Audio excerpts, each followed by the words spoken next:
Hey guys, in today's video, we are going to shape this into kind of two videos, but I'm still going to do the second video anyway. I moved to PikaOS because Fedora was having issues with XDG desktop portal, whatnot. It was just not working. I loved 44, don't get me wrong. It was absolutely amazing. And when the Terra repo got added by me, it took it to a whole other level, but it just, for some reason, felt really off. Like Fedora was no longer Fedora. I don't know how to explain it. And when I moved to PikaOS, all of a sudden it just kind of clicked. I don't need the AUR. All the packages and everything that I need are already in the PikaOS repo. And if I need something added, I can request it, of course, because, well, anybody can request anything to be added to the PikaOS repos. And that's something that's absolutely amazing. And I trust these developers and everything else, so it's kind of really easy to just be like, hey, that's nice. That's really cool. And I get to protect myself. And you're probably looking at the screen like, why is he saying all this? This is another reason I left. When the first time that this happened, when was it? I have a bunch of notes here. It was, I believe, way back in July 2018 is the first time the AUR had been infected by malware. And then you have the Chaos Rat in July 2025. And August 2025, you had Spark Rat, which was another one. And that last one, that was kind of me being like, do I really want to be here? I already had my Facebook account hacked, which then stole my YouTube channel. And I barely just got it back because I know more information about myself and my past history than anyone, including the comments that I make, the videos that I make, you name it. I have a whole list of everything I say and I do because, well, unfortunately, you have people that will lie about you these days, and I can't have that. So these days, when I join a Discord, my main account joins, and then two alts join. Those two alts, they hold what's called a message logger, but it's a special version of a message logger. And these are held on Raspberry Pis that exist elsewhere in my room. And every time that I type something in that Discord, it takes a screenshot of it and the comment above so that the conversation is kind of held with context. So everything that I do is always, I will always have proof of it. You understand? So that people can't lie about me. So like, this dude's saying what? Nah, check this out. And it's really, really easy to just disprove people that are having malicious intent, bad actors. Okay, and I'm thankful for that, especially with the last time. Because it is really easy to lie about someone these days and have any idiot on earth believe them. Now, with this whole, this is kind of like, can't trust Arch at all. You can trust it without the AUR, but having that AUR kind of looming over their heads been bad. No. No, and there's a lot of lazy people in the world that just like, you can't replace the AUR. There's too many packages. Do you want to know how you start replacing the AUR with something that actually works? By realizing that 80% of those packages are just dupes. They're just pointless duplications. They shouldn't be there to begin with. Most of the applications that people actually choose are not that many. There's probably about 1,000 to 2,000, and replacing those packages is already pretty easy. I mean, you have the PKG built. All you have to do is just port it over to another repository that's actually run by people you can trust and have proven themselves as Arch developers already. I mean, if we had an actual vote and say of what goes into the X repo, my God, it could just make the AUR absolutely pointless, couldn't it? All right, we're going to get more in depth in this. But I want to show you something really, really cool that I did because I'm super impressed with myself. When I was stuck with that APU laptop, I needed to do video editing. And I did. And it was on an APU. So that was something. And I managed to pull it off. I got the APU to do rendering and video editing within DaVinci's Resolve Studio without a problem. It was great. And because I don't refuse anyone if they ask for help, even if they have an AMD GPU, I've had some bad experiences with AMD GPUs and their users, unfortunately. But I'll never refuse help. I've helped about 70 people get this done since I posted this image in the PikaOS Discord. So that's so nice. I might turn this into a how-to for the laptop. That would be pretty nifty. So let's move on. So another wave of malware has hit the AUR. Isn't that special? Who would have known? Who would have known that that happened? Not me. Certainly not me. So I want to do you guys a favor. I made a whole thing, a whole note about this, and I kind of want to just like talk to you about it because it would make it really, really easy on me if I could just use this instead, because it's all fancy and stuff. All right, so I basically took it from this and made it all fancy because you're able to just put information together now. The short version, on July 30th, 2026, a security review of the Arch user repositories confirmed 182 packages base compromised by a single coordinate malware campaign. Everyone carrying the same malicious ELF or ELF, 183 copies total since Pylinker-Git was injected twice. So there's only 182 packages, not 200. Ignore the clickbait unless it's kind of like been updated since then. Which it doesn't look like it has. But who knows? There might be more coming, so let's just worry about that when it happens. Now, we all know what the hell the AUR is. It's basically Arch user repositories. It's a community-driven collection of PKG build file shell scripts that describe how to fetch source code, compile it, package it, install it. It's Arch's killer feature, or it was. Software that isn't in the official repository. So Spotify, Google Chrome, Discord is in the official repositories. So is most LMM tools. So that is officially out of date. I should probably have updated that. The catch, this is a big one. Anybody can create an account. Anyone can upload a package. Anyone can adopt an abandoned one. This is the biggest problem. This is the biggest problem. This is the biggest problem. We're going to just stop right here and integrate on what could fix this entire problem. So there's this thing called signing, okay? And signing is sort of a protective measure. Now, the biggest problem is anyone can adopt an abandoned package. That is huge red flag right there. If you allow this in anything, you're screwed. You're literally screwed. And that is the biggest issue. You are screwed. And I hate that. I do. This pisses me off. You should not be able to do this. Anyone can upload a package. Who's going to moderate the packages? No one. No one moderates the packages besides the users themselves. And this is the biggest issue. Sure, you have some users that actually give a crap, but most don't. Most will just blindly install things. Now, here's what I think should happen. Your project on GitHub, if it's well known, you can create an account. All right? You link your GitHub account. It gets verified by an actual Arch developer. Then you can create a package. This package, okay, then needs to also be verified. Once it's verified, it can go up. If you abandon that package, it's immediately removed. You basically click it's abandoned, it gets removed. It doesn't get lingered around, it doesn't sit, it needs to be removed.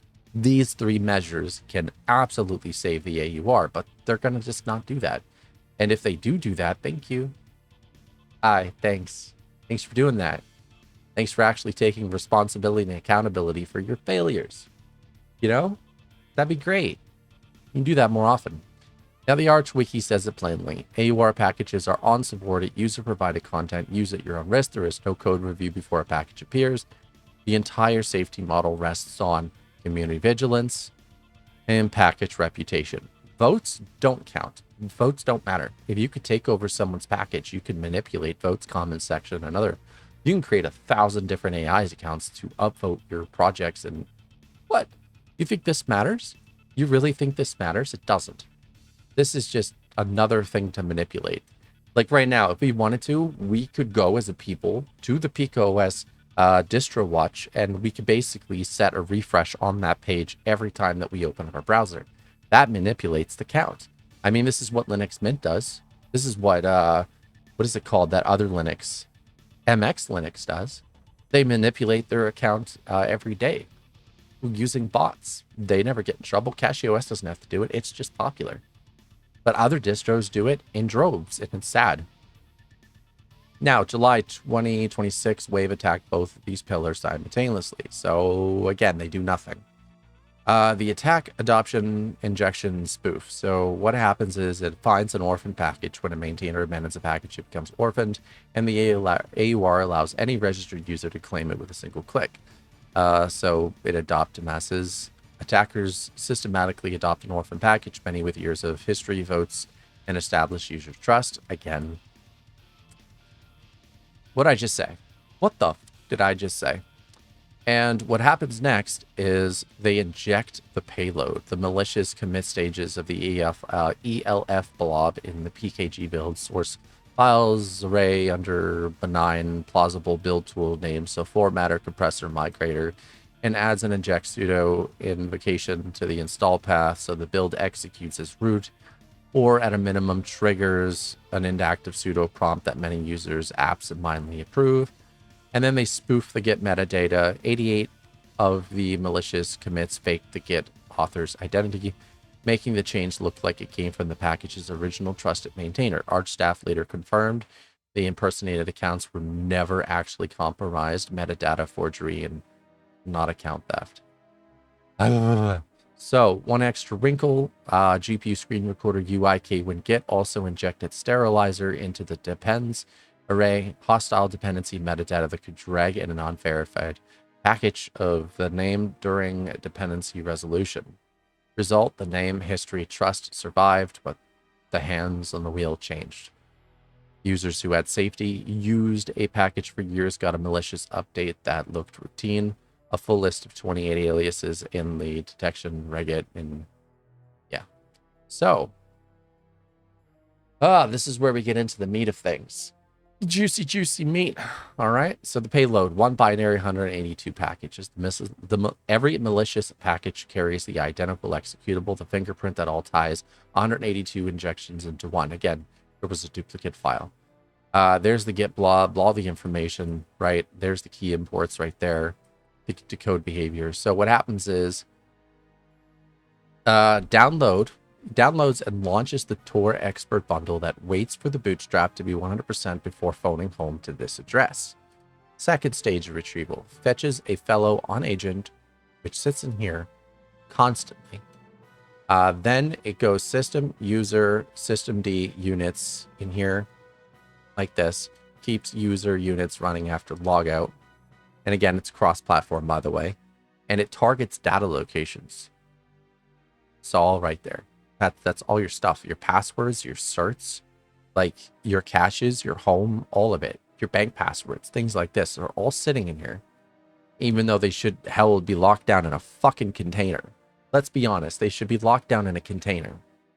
Can't penetrate a container, even with sudo, enter a friggin' pin. You know what I mean? There should be at least 3 levels of verifications when dealing with a browser. 1, your password. 2, you need to enter a PIN, and 3, you need to enter a secondary passphrase of some sorts that at least is 15 letters and digits long. Okay? Because then you enter your password, sir. All right, great. Root privileges, but you can't do anything else unless you capture the user's PIN and their 15-letter passphrase, or 15-letter and number passphrase. Sure, they could build stuff to adapt to this, but what if we throw in something else? What if we add the ability for a passkey? That's tied to your phone. Then what the fuck are they going to do? Without all 4 of these safety measures, they get nothing. Well, I could think about ways to stop them again and again, but they would always adapt. Anyway, anti-analysis. It checks tracer PIN. I don't know what any of this really means. You can read that part. So, obfuscated cross-platform downloader, pre-instance loader, static evidence proves the loader retrieval and persistent behavior. The second stage lives on the attacker's server, but the data path touches our SSH keys and so on. Yeah, credential theft. Well, note, all 182 packages would execute under default build simulated make PKG schematics. Now you can read all this if you want to. I'm going to move on to showing you the packages. So here's the first batch of packages that were hit. Pause if you need to. Remember, this is a YouTube video. You have this magic ability of a pause button. Then with these 43 packages were hit a little while later. Okay, there's the GPU screen recorder one.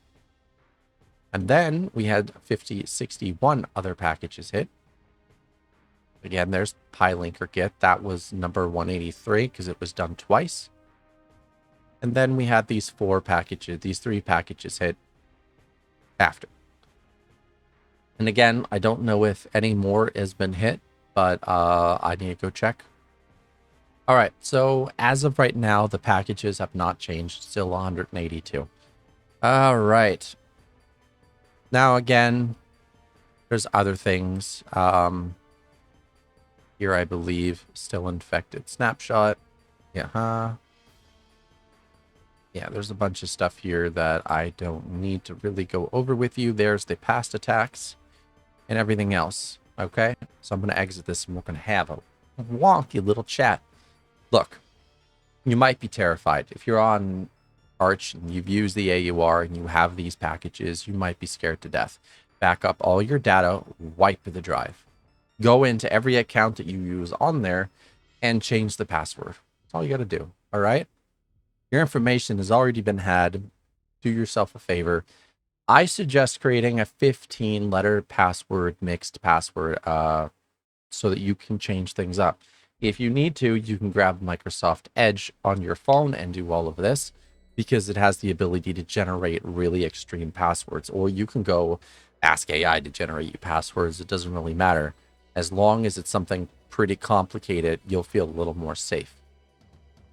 Now, most people would say, I'm hopping to this distro, this distro, this distro. You don't need to. You can just reinstall Arch and go immediately with the chaotic AUR or the CacheOS repos, and you could be good to go, or you could ditch Arch forever. I'd recommend going with PikaOS instead. If you had bad choice PikaOS, Fedora is probably the best go-to after that. But stay safe.